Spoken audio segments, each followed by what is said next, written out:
आप देख रहे हैं दुनिया भर की खबरें। आज है 11 सितंबर 2025 और ये रही आज की सुर्खियां। यमन पर अमेरिका ने लगाई अब तक की सबसे बड़ी पाबंदी, निशाने पर हुथीज और चाइनीज कंपनियां। सीरिया का अलेप्पो फिर से हुआ लहूलुहान, सीरियाई फौज और एसडीएफ में तेज हुआ टकराव। ईरानी फौज ने दोहा पर इस्राएली हमले को दहशतगर्दी बताया। सीनियर कमांडर बोले हर तरह से देंगे कतर का साथ। गजा सिटी के नासिर इलाके में इस्राएल ने गिराए पर्चे, रहना है या मरना है वाली धमकी दी। स्पेन के वजीर आजम का धमाका, कहा काश हमारे पास एटम बम होता तो इस्राएल को रोक देते।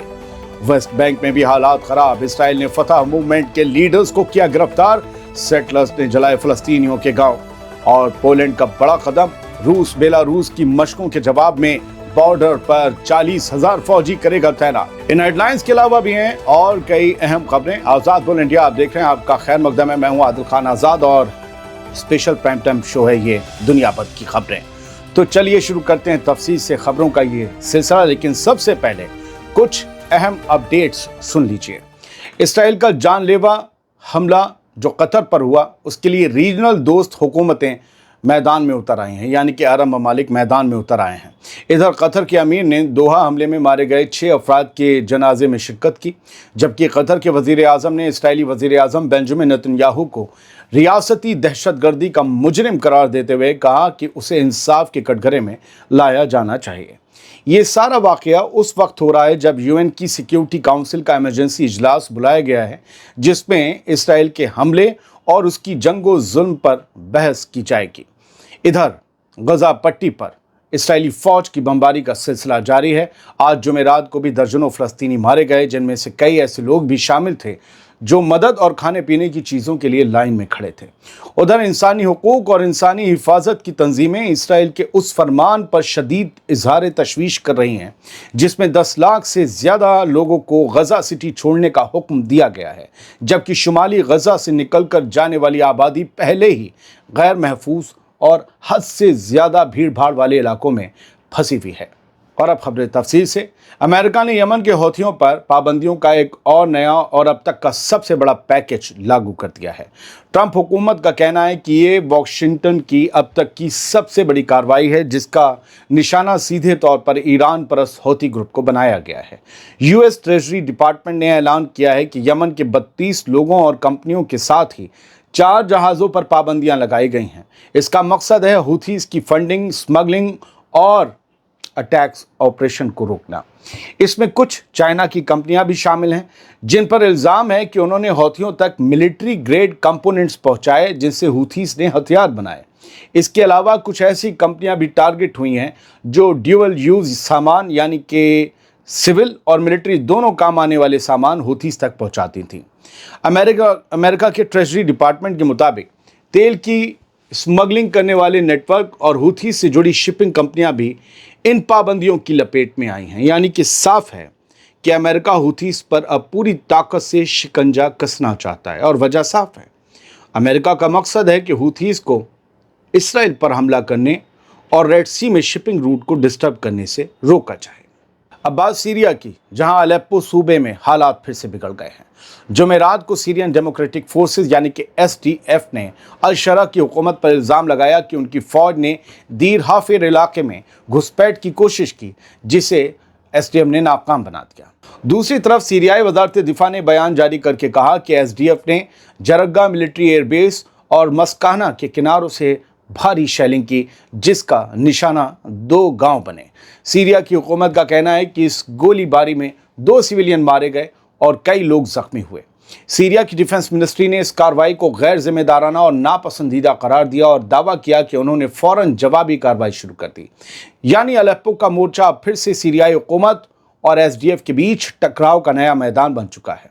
वजह यह है कि एसडीएफ अल-शरा की हुकूमत में अल-शरा की शर्तों पर शामिल नहीं हो रही। ईरानी फौज ने कहा है कि हम कतर के साथ हैं हर हाल में। दोहा पर इस्राएली हमला दहशतगर्दी है, ये ईरान की तरफ से बयान है। ईरान के सबसे बड़े फौजी अफसर मेजर जनरल अब्दुल रहीम मुसावी ने कतर से यकजहती का इजहार किया, यूनिटी का इजहार किया। उन्होंने कहा कि ईरानी फौज अपने कतरी भाइयों को दुश्मनों के सामने कभी अकेला नहीं छोड़ेगी। इसके कई मायने निकाले जा सकते हैं। मुसावी ने कतर के वजीर दिफा सऊद बिन अब्दुर्रहमान अल थानी से फ़ोन पर बात की और दोहा पर इसराइल के हमले को जुर्म और दहशतगर्दी करार दिया। उन्होंने कहा कि ईरान और कतर का रिश्ता हमेशा भाईचारे पर रहा है और हम कतर की हर लेवल पर मदद के लिए तैयार हैं, हर लेवल पर। मुसावी ने कहा कि दुनिया जानती है कि अगर वेस्ट का सपोर्ट ना मिले तो ये जुर्म पेशा इसराइली निज़ाम कभी बाकी नहीं रह सकता। कतर के वज़ीर दिफा ने इसराइल के हमले को खुली दहशतगर्दी बताया और ईरान का शुक्रिया अदा किया। उन्होंने कहा कि यह हमला हर हद को पार कर गया है और दुनिया के कानूनों और उसूलों की तौहीन है। कतरी वज़ीर ने ईरान के मौक़िफ़ को सराहा और उम्मीद जताई कि दोनों मुल्क जल्द मिलकर ऐसे हमलों का जवाब देने के लिए अमली हल तलाश करेंगे। लेकिन ईरानी जनरल अब्दुर्रहीम मुसावी से ईरान को चाहने वाली वो मंडली ज़रूर नाराज़ होगी जिनकी रोज़ी रोटी का ज़रिया और नफ़रती नज़रिया दोनों ही सुबह शाम कतर और दूसरे अरब ममालिक को गालियाँ देने से चलता है। अब्दुर्रहीम मुसावी को कम से कम ऐसे ज़हनी गरीबों के बारे में सोचना चाहिए और फिर कतर का साथ देने का ऐलान करना चाहिए, या उनका ये बयान भी बस ज़ुबानी जमा खर्च समझा जाए। ये फैसला भी वही मंडली करेगी जिनकी तादाद 5-10% इससे ज़्यादा नहीं। आप सब लोग तो ज़हीन हैं। आप लोग कमेंट बॉक्स में उस मंडली की कुड़न को चेक कर लीजिएगा। गजा सिटी के नासिर इलाके में मौजूद फ़लस्तीनी सख्त फैसले लेने पर मजबूर हो गए हैं। आज इस्राएली फ़ौज ने पर्चे गिराकर वार्निंग दी कि फ़ौजी इस इलाके पर कब्ज़ा करने वाले हैं। इसराइल पहले ही गजा सिटी की लाखों की आबादी को शहर छोड़ने का हुक्म दे चुका है, लेकिन मसला ये है कि गजा के बाकी हिस्सों में ना तो महफूज जगह बची है, ना ही खाने पीने और राहत का कोई बंदोबस्त है। ऐसे में लोगों के पास रहने या निकलने दोनों ही हालत में मौत का खतरा बराबर का है। अहमद अल-देह नाम का एक शख्स जो अपने बीवी बच्चों के साथ बैटरी रिक्शा से खींची जाने वाली एक गाड़ी में कुछ सामान लादकर गजा सिटी से निकलने की तैयारी कर रहा था, वो कहता है, करीब 2 साल हो गए हैं, हमें चैन नहीं मिला, ना नींद ना सुकून।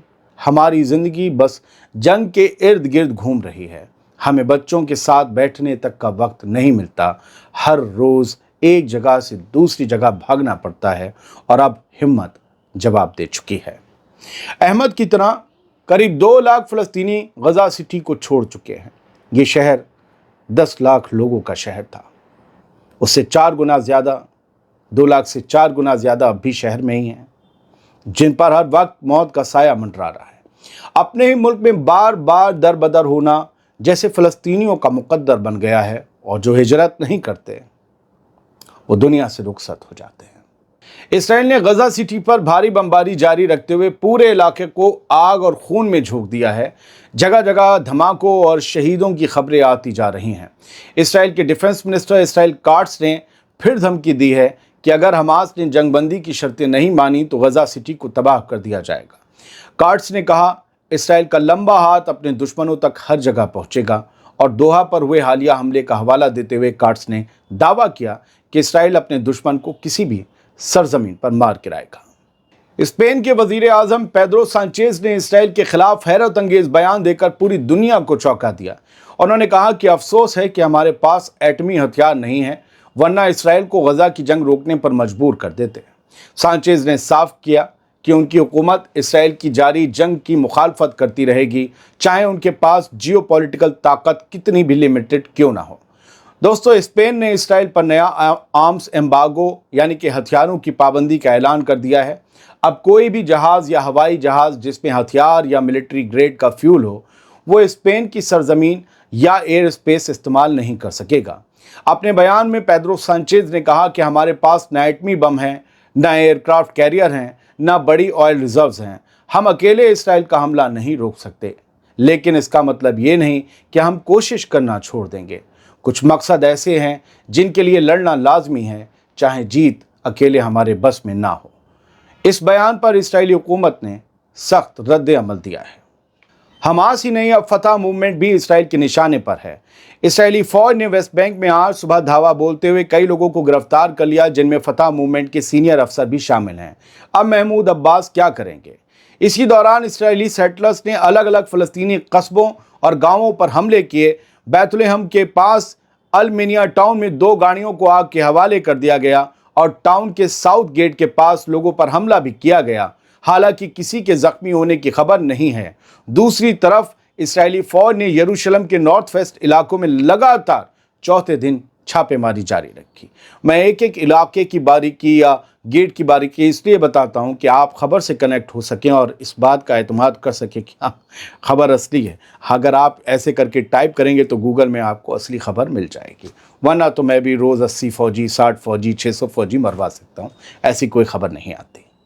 यूरोप से इसराइल के लिए एक और मुश्किल इशारा आया है। ब्रुसेल्स से मिली रिपोर्ट के मुताबिक यूरोपीय पार्लियामेंट के कानून साजों ने जुमेरात को मांग की कि इसराइल के 2 इंतहा पसंद मिनिस्टर्स पर पाबंदियां लगाई जाएं। जाहिर सी बात है कि इतमार बेन-ग्विर और ये बेज़लेल स्मोट्रिच की तरफ इशारा था, तो उन दोनों पर पाबंदियां लगाई जाएं और गजा की जंग की वजह से इसराइल के साथ ट्रेड रिलेशन भी कम कर दिए जाएं।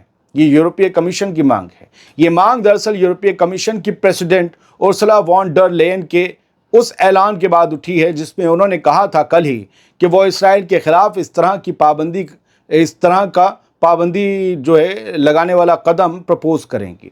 और अब फैसला यूरोपीय यूनियन के 27 मुल्कों पर छोड़ दिया गया। अब जरा कहानी समझिए। असल मुश्किल यही है कि यूरोपीय यूनियन के अंदर गहरी दरार है। 27 मेंबर मुल्कों में इसराइल की जंग पर अलग अलग राय है, अलग अलग सुर है। कुछ इसराइल के साथ खड़े हैं, कुछ उसके खिलाफ हैं। ऐसे में इस तरह के सख्त कदमों को पास कराना आसान नहीं दिखता। यानी यूरोप से आवाज़ तो बुलंद हुई है, मगर इसको हकीकत में तब्दील करना फिलहाल नामुमकिन सा लगता है। इसे एक तरह की नूरा कुश्ती भी कहा जा सकता है। पोलैंड ने ऐलान किया है कि आने वाले दिनों में मशरकी बॉर्डर पर 40,000 से ज़्यादा सिपाही तैनात किए जाएंगे। अभी तक यहाँ तकरीबन 10,000 सिपाही मौजूद थे, लेकिन 40,000 क्यों? ये कदम रूस और बेलारूस की ज़पाड 2025 फौजी मश्क यानी फौजी ड्रिल के जवाब में उठाया गया है, जो 12 सितंबर से बेलारूस में शुरू होगी।